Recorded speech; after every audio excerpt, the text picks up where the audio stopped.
Hi all, in this video lecturing we are going to deal with the topic Internet enabled systems. നമുക്കറിയുന്ന കാര്യങ്ങൾ തന്നെയാണ്.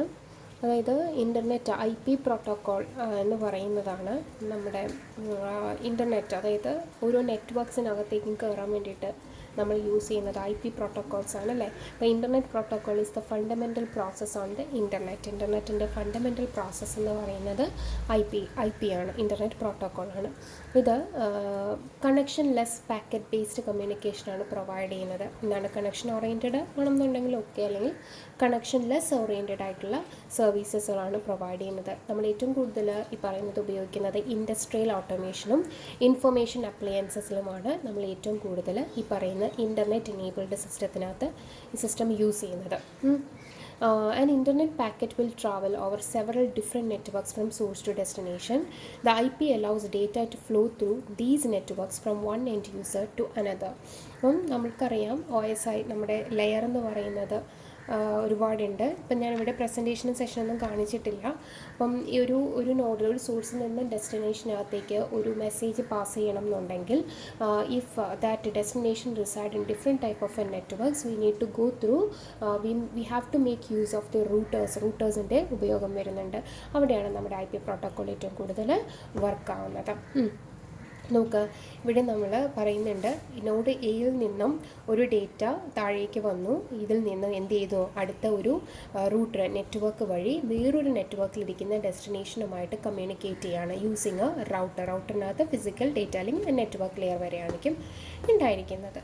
Okay, അപ്പോൾ എന്താണ് ഇത്രയും പറഞ്ഞല്ലോ. അപ്പോൾ relationship between IP and individual networks ആണ് ഈ പറയുന്നത്. സാധാരണ നെറ്റ്വർക്ക്സും നമ്മുടെ IPയും തമ്മിലുള്ളത് ആണ് ഈ കാണിച്ചിരിക്കുന്നത്.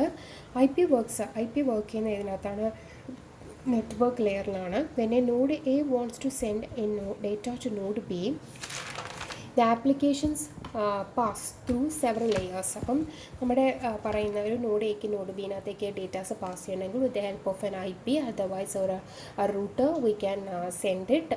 ബട്ട് സോഴ്സിലും ഡെസ്റ്റിനേഷനിലും മാത്രമേ ഉള്ളൂ ഡേറ്റാസ് എല്ലാ ലെയറിലും കൂടി കയറി ഇറങ്ങി പോകുന്നത്. ബട്ട് റൂട്ടിലാണെങ്കിൽ നെറ്റ്വർക്ക് ലെയർ വരെ മാത്രമാണ് പോകുന്നത്. അപ്പോൾ IP creates packets for routing to the ഡെസ്റ്റിനേഷനകത്തേക്ക് പോകാനുള്ള പാക്കറ്റ്സിനെ റൂട്ട് ചെയ്യുന്നതാണ് IP, which are then send to the data link and physical layer. പിന്നെ അതെന്ത് ചെയ്യും, ആ പറയുന്ന നെറ്റ്വർക്ക് വഴി നമ്മൾ physical layer data link layer physical layer വഴി അടുത്തതിനകത്തേക്ക് പോകുന്നു.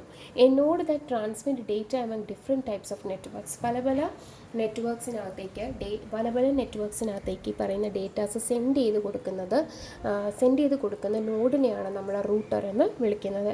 A packet may go through several routers to get into destination. ഒരു പാക്കറ്റ് ആൻഡ് ഡെസ്റ്റിനേഷനിലേക്ക് എത്താൻ വേണ്ടിയിട്ട് സെവറൽ റൂട്ടേഴ്സ് യൂസ് ചെയ്യുന്നുണ്ടാകും.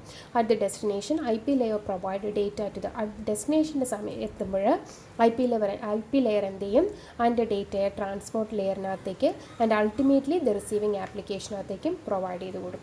ഓക്കെ, ഡെസ്റ്റിനേഷനിലെത്തുമ്പോൾ IP ലെയർ കഴിഞ്ഞാൽ മുകളിൽ എന്താണ് ട്രാൻസ്പോർട്ട് ലെയർ കഴിഞ്ഞാൽ സെഷൻ, പ്രസൻറ്റേഷൻ, ദെൻ ആപ്ലിക്കേഷൻ ലെയറിന് റിസൾട്ട് പ്രൊവൈഡ് ചെയ്ത് കൊടുക്കും. അപ്പം IP പാക്കറ്റിൻ്റെ മെയിൻ ഫോമാറ്റാണ് ഈ കാണിച്ചിരിക്കുന്നത്. അതിനകത്ത് ഹെഡർ ഉണ്ട്, ഡേറ്റ പേലോഡും ഉണ്ട്. രണ്ടും വേരിയബിളാണ്. രണ്ടിൻ്റെയും കൂടി ടോട്ടൽ ലെങ്ത് എന്ന് പറയുന്നത് 65,535 ബൈറ്റ്സ് ആയിരിക്കും. അപ്പോൾ ഇതിനകത്ത് കുറേ കാര്യങ്ങളുണ്ട്. വേർഷൻ ഹെഡറിനകത്ത് പറഞ്ഞിരിക്കുന്നത് വേർഷൻ, ഹെഡറിൻ്റെ ലെങ്ത്, നമ്മൾ സർവീസ് ചെയ്യുന്ന ടൈപ്പ്, ടോട്ടൽ ലെങ്ത് എത്രയാണ് അയക്കുന്നത്, ഐഡൻറ്റിഫിക്കേഷൻ, കുറേ flags, fragment offset, time to live, protocol, header checksum, പിന്നെ സോഴ്സ് അഡ്രസ്സും ഡെസ്റ്റിനേഷൻ അഡ്രസ്സും. ഡേറ്റ പേലോഡിനകത്ത് ഡേറ്റയും ഓപ്ഷണലായിട്ട് പാഡിങ്ങും കാണിക്കുന്നുണ്ട്. പിന്നെ വരുന്നത് IP works at the network layer. നമുക്ക് IP എന്ന് പറയുന്നത് നെറ്റ്വർക്ക് ലെയറിലാണ് വർക്ക് ചെയ്യുന്നത്. അപ്പം നമുക്ക് ഗ്യാരണ്ടി ചെയ്യുന്നില്ല, എല്ലാ പാക്കറ്റ്സും സെൻഡ് ആവുകയോ ഇല്ലയോ എന്നൊന്നും ഗ്യാരണ്ടി ചെയ്യുന്നില്ല. ബട്ട് ഇത് ബെസ്റ്റ് റൂട്ട് എടുത്തിട്ടാണ് ഓരോ റൂട്ടറും അടുത്ത ഓരോ നെക്സ്റ്റ് നോഡിനകത്തേക്ക് പാക്കറ്റ് സെൻഡ് ചെയ്യുന്നത്. ബെസ്റ്റ് എഫേർട്ട് റൂട്ടിംഗ് എന്നാണ് നമ്മളിതിന് പറയുന്നത്. അതായത് പാക്കറ്റ് ഓർഡർ അനുസരിച്ചൊന്നും ആയിരിക്കില്ല പോകുന്നത്, ഡിസോർഡർ ആയിട്ടായിരിക്കും പോകുന്നത്. ബട്ട് എന്താണ്, ബെസ്റ്റ് എഫേർട്ടായിട്ട് ബെസ്റ്റ് റൂട്ടായിരിക്കും ഇത് ചൂസ് ചെയ്യുന്നത്. ഇപ്പം നമ്മൾ ഈ പറയുന്ന ഇൻ്റർനെറ്റ് ഇനേബിൾഡ് ആയിട്ടുള്ള ഒരു നെറ്റ്വർക്ക് എംബഡഡ് സിസ്റ്റമാണ് നമ്മൾ ഡെവലപ്പ് ചെയ്യുന്നതെങ്കിൽ ടൈം എന്ന് പറയുന്നത് ഭയങ്കര ക്രിട്ടിക്കലായിരിക്കും. അപ്പോൾ അതുകൊണ്ട് തന്നെ റിയൽ ടൈം IP യൂസ് ചെയ്തിട്ട് നമ്മൾ റിയൽ ടൈം പെർഫോമൻസിനകത്തേക്ക് ഒരു എംബഡഡ് സിസ്റ്റം പോകുമ്പം it is actually very difficult to maintain ചെയ്യാനും ബുദ്ധിമുട്ടായിരിക്കും. നമുക്ക് പ്രെഡിക്റ്റ് ചെയ്യാൻ പറ്റത്തില്ല നെറ്റ്വർക്കിനകത്ത് എന്തോരം ഡിലേ വരുന്നുണ്ടോ എന്നും നമുക്ക് ഇൻ്റർനെറ്റ് യൂസ് ചെയ്തിട്ടുള്ളതാണെന്നുണ്ടെങ്കിൽ നമുക്ക് പ്രെഡിക്റ്റ് ചെയ്യാൻ പറ്റത്തില്ല. ഇപ്പം അതിനകത്ത് ഇൻ്റർനെറ്റ് ആപ്ലിക്കേഷൻസ് യൂസ് ചെയ്യുന്ന കുറച്ച് എംബഡഡ് സിസ്റ്റംസ് എവിടെയാണെന്ന് ചോദിച്ചാൽ നമ്മൾ ലേസർ പ്രിൻ്ററിനകത്ത് ഉപയോഗിക്കുന്നുണ്ട്. അതായത് high end laser printers often use IP to receive print jobs. Post machine നമ്മൾ ഡയറക്റ്റ് പ്രിൻ്റ് കൊടുക്കുമല്ലോ, ആ സമയത്ത് നമ്മൾ ലേസർ പ്രിൻ്റർ ഉപയോഗിക്കുന്നുണ്ട്. പോർട്ടബിൾ ആയിട്ടുള്ള ഇൻ്റർനെറ്റ് ഡിവൈസസുകൾ കാണും. അതിനകത്ത് ആ പോർട്ടബിൾ ഇൻ്റർനെറ്റ് ഡിവൈസിനകത്ത് നമുക്ക് വെബ് പേജസ്, മെയിൽ റീഡ് ചെയ്യാനും അതുപോലെ തന്നെ കലണ്ടർ ഇൻഫർമേഷൻ, ഇതെല്ലാ കാര്യങ്ങളും എന്തെങ്കിലും ചെയ്തിട്ടുണ്ടായിരിക്കും. അങ്ങനെയുള്ളൊരു പോർട്ടബിൾ ഇൻ്റർനെറ്റ് ഡിവൈസസ് ഒരു എംബഡഡ് സിസ്റ്റം പോലെ നമുക്ക് ക്രിയേറ്റ് ചെയ്യുന്ന സമയത്ത് നമുക്ക് ഈ പറയുന്ന ഇൻ്റർനെറ്റ് ആപ്ലിക്കേഷൻസ് ഉള്ള ഒരു എംബഡഡ് സിസ്റ്റം പ്രോഡക്റ്റ് ഡെവലപ്പ് ചെയ്യാം. അതുപോലെ തന്നെ ഹോം കൺട്രോൾ സിസ്റ്റം ഉണ്ടല്ലോ, അതായത്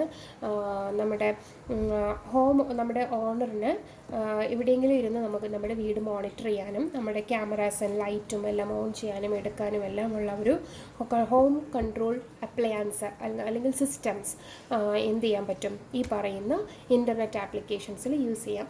ഇതെല്ലാം തന്നെ ടൈം ക്രിട്ടിക്കൽ ആയിരിക്കും. Okay, this is all about internet enabled system. ഇത്ര മാത്രമേ ഉള്ളൂ പഠിക്കാൻ. നിങ്ങൾ ഫെമിലിയർ ആണ്, ജസ്റ്റ് വായിച്ച് നോക്കുക. ഇതാണ് ഈ പറയുന്നത്. ഇത് സിക്സ്ത് മോഡ്യൂളിനെ 2 പാർട്ടായിട്ട് ഡിവൈഡ് ചെയ്യാം. ഞാൻ നേരത്തെ പറഞ്ഞിരുന്നു. ഒന്ന് ഡിസ്ട്രിബ്യൂട്ടഡ് എംബഡഡ് സിസ്റ്റത്തിനകത്ത് വരുന്നതും ഒരു ഫസ്റ്റ് പാർട്ടും, സെക്കൻഡ് പാർട്ട് എന്ന് പറയുന്നത് എംബഡഡ് ലൈഫ് സൈക്കിളാണ്. ഇനി നമുക്ക് എംബഡഡ് ലൈഫ് സൈക്കിൾ മാത്രമേ പെൻഡിങ് ഉള്ളൂ. അതും കൂടി ആകുമ്പോഴേക്കും ഈ പറയുന്ന 6th മോഡ്യൂൾ കംപ്ലീറ്റഡ് ആകും. അപ്പോൾ നമ്മൾ ഇത്രയും നേരം എന്തൊക്കെയാണ് പഠിച്ചതെന്ന് ഒന്ന് ഓടിച്ചു നോക്കാം. നമ്മൾ ഈ പറയുന്ന 5th മോഡ്യൂൾ സ്റ്റാർട്ട് ചെയ്തത് എങ്ങനെ, ഇതൊരു യൂണിവേഴ്സിറ്റി ക്വസ്റ്റ്യൻ ആണ്. ആദ്യത്തെ ടോപ്പിക്ക് തന്നെ ഒരു 3 മാർക്ക്. നിങ്ങൾക്ക് 3 മാർക്കാണോ 4 മാർക്കാണോ? 4 മാർക്കാണോ? ഓക്കെ, 4 മാർക്ക് 3 മാർക്ക് ക്വസ്റ്റ്യൻ ആയിട്ട് നിങ്ങൾക്ക് ചോദിച്ചിട്ടുണ്ട്. അതായത് what is the reason for building A network based embedded system. ഇതായിരുന്നു നമ്മൾ സ്റ്റാർട്ട് ചെയ്തത്. എന്താണ് ഡിസ്ട്രിബ്യൂട്ടഡ് എംബഡഡ് സിസ്റ്റം? നമ്മുടെ നമ്പർ ഓഫ് PEs പഠിച്ചിട്ടുണ്ട്. ബേസിക് യൂണിറ്റ് എന്ന് പറയുന്നത് പ്രോസസ്സിങ് എലമെൻസും നെറ്റ്വർക്ക് ആണെന്നൊക്കെ പഠിച്ചു. അപ്പോൾ ഇതാണ് വാട്ട് ആർ ദ റീസൺ, എന്തുകൊണ്ട് നമ്മൾ നെറ്റ്വർക്ക് ബേസ്ഡ് എംബഡഡ് സിസ്റ്റത്തിന് ബിൽഡ് ചെയ്യാൻ പോയി. ആ സെയിം കാര്യങ്ങളാണ് വൈ ഡിസ്ട്രിബ്യൂട്ടഡ് എന്ന് പറഞ്ഞ് നമ്മൾ പഠിച്ചത്. പിന്നെ നമ്മൾ പഠിച്ചത് നെറ്റ്വർക്ക് അബ്സ്ട്രാക്ഷൻ. ഓരോ ലെയറും അതിൻ്റെ ഡീറ്റെയിൽസ് എല്ലാം, അതായത് എസെൻഷ്യൽ ഫീച്ചേഴ്സ് മാത്രം കാണിച്ചിട്ട് ബാക്കിയുള്ള ഡേറ്റ എങ്ങനെ സെൻഡ് ചെയ്യുന്നു എന്നൊന്നും കാണിക്കത്തില്ല. അല്ലാതെ അതിൻ്റെ ഫങ്ഷൻസ് പ്രൊവൈഡ് ചെയ്യുന്നത് എങ്ങനെയാണ്, ആ ഒരു അബ്സ്ട്രാക്ഷൻ ലെവലാണ് ഓരോന്നിനകത്തും കാണിക്കുന്നത്. ഡിഫറെൻറ്റ് ടൈപ്സ് ഓഫ് ലെയേഴ്സിനകത്ത് ഡിഫറെൻറ്റ് ടൈപ്സ് ഓഫ് അബ്സ്ട്രാക്ഷൻസ് ആയിരിക്കും പ്രൊവൈഡ് ചെയ്യുന്നത്. അത് കാണിച്ചു തന്നു. പിന്നെ വന്നതാണ് ഹാർഡ്വെയർ സോഫ്റ്റ്വെയർ ആർക്കിടെക്ചർ എന്ന് പറയുന്നത്.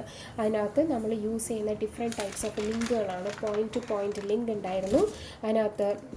പിന്നെ പറഞ്ഞത് ബസ് ടോപ്പോളജി പഠിച്ചപ്പോൾ, ബസ് ടോപ്പോളജി ആണ് എങ്കിൽ നമ്മൾ different types of arbitrations, bus ആർബിട്രേഷനും ഫെയർ ആർബിട്രേഷനും ഏതിനകത്താണ് ഹാർഡ്വെയർ സോഫ്റ്റ്വെയർ ആർക്കിടെക്ചറിനകത്ത് നമ്മൾ നെറ്റ്വർക്കും നമുക്ക് ഏതൊക്കെ നെറ്റ്വർക്ക്സ് ആണോ നമുക്ക് ഹാർഡ്വെയർ ആണോ ഡിസൈൻ ചെയ്യേണ്ടത് അതും സോഫ്റ്റ്വെയർസിനെ പറ്റിയിട്ടാണ് പഠിച്ചത്. അതിനകത്ത് ആദ്യത്തെ നെറ്റ്വർക്ക് എന്ന് പറഞ്ഞാൽ ഇൻ്റർ കണക്ഷൻ നെറ്റ്വർക്ക്സിനകത്ത് നമ്മൾ പഠിച്ചതാണ് point to point link, bus arbitrations. അത് കഴിഞ്ഞ് നമ്മൾ ക്രോസ് ബാർ നെറ്റ്വർക്ക് പഠിച്ചു. ക്രോസ് ബാർ നെറ്റ്വർക്ക് കഴിഞ്ഞതിന് ശേഷം മൾട്ടി സ്റ്റേജ് നെറ്റ്വർക്ക്. പിന്നെ ഒരു മെസ്സേജ് എങ്ങനെയാണ്, അതായത് നമ്മുടെ ഈ പറയുന്ന എംബഡഡ് സിസ്റ്റത്തിനകത്ത് ഡിസ്ട്രിബ്യൂട്ടഡ് എംബഡഡ് സിസ്റ്റം ആയിരിക്കുമ്പോൾ ഷെയർഡ് മെമ്മറി ആയിരിക്കത്തില്ല, മെസ്സേജ് വഴിയായിരിക്കും കമ്മ്യൂണിക്കേറ്റ് ചെയ്യുന്നത്. അപ്പോൾ അതെങ്ങനെയാണ് ഒരു മെസ്സേജ് പ്രോഗ്രാം വൈസായിട്ട് പാസ് ചെയ്യുന്നത് എന്നുള്ള കാര്യവും പഠിച്ചു. ഇവിടെ നമ്മൾ യൂസ് ചെയ്യുന്നത് ഒരു ഡേറ്റ പുഷ് പ്രോഗ്രാമിംഗ് സ്റ്റൈലാണ് പഠിച്ചു. അതായത് നമ്മൾ ബസ്സിൽ കൂടി നമ്മുടെ ഡേറ്റാസ് ഏതെങ്കിലും ഒരു നോഡിനുണ്ടെങ്കിൽ അത് ആ ബസ്സിൽ കൂടി തന്നെ അങ്ങ് പാസ് ചെയ്യും. അപ്പോൾ വേറെ ഏതെങ്കിലും നോഡുകൾക്ക് വേണമെന്നുണ്ടെങ്കിൽ അതെന്ത് ചെയ്യാം, ആക്സസ് ചെയ്യാൻ പറ്റും. അപ്പം പിന്നെ നമ്മൾ പഠിച്ചതാണ് നെറ്റ്വർക്ക്സ്. എംബഡഡ് സിസ്റ്റത്തിനകത്ത് നമ്മൾ യൂസ് ചെയ്യുന്ന ഇൻ്റർ കണക്റ്റഡ്, അതായത് നെറ്റ്വർക്ക്സ് മെയിനായിട്ട് എംബഡഡ് സിസ്റ്റത്തിന് വേണ്ടി മാത്രം ഉപയോഗിക്കുന്നതാണ് I2C, എത്തർനെറ്റും പിന്നെ ക്യാൻ എന്ന് പറഞ്ഞാൽ കൺട്രോളർ ഏരിയ നെറ്റ്വർക്ക്. അതിനകത്താണ്, അത് വെച്ചിട്ടാണ് നമ്മൾ എത്തർനെറ്റ് പഠിച്ചത്. പിന്നെ ഫീൽഡ് ബസ്സും പഠിച്ചു. ഇത് മൂന്നും I2C ആണ് ഈ മൂന്നെണ്ണത്തിൽ ഏറ്റവും ഇമ്പോർട്ടൻറ്റ്. പിന്നെ നമ്മൾ പഠിച്ചത് എന്തുകൊണ്ടാണ് നമ്മൾ നെറ്റ്വർക്ക് ബേസ്ഡ്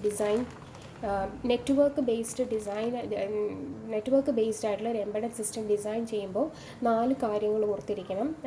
ആ 4 കാര്യങ്ങൾ ഏതാണെന്നുള്ളത് പഠിച്ചു. അതെന്ന് പറഞ്ഞാൽ ട്രാൻസ്മിഷൻ ഡിലേ, നെറ്റ്വർക്കിലുണ്ടാകുന്ന transmission delay, priority inversions apply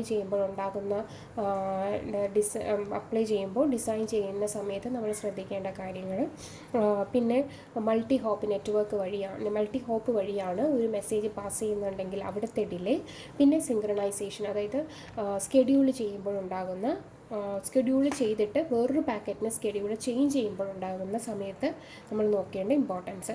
ലാസ്റ്റത്തെ ടോപ്പിക്കായിരുന്നു ഇൻ്റർനെറ്റ് ഇനേബിൾഡ് സിസ്റ്റംസ്. ഇപ്പോൾ ഇത്രയാണ് ഈ പറയുന്ന 6th മോഡ്യൂളിലെ ഫസ്റ്റ് ഫേസിനകത്ത് കവർ ചെയ്യുന്നത്.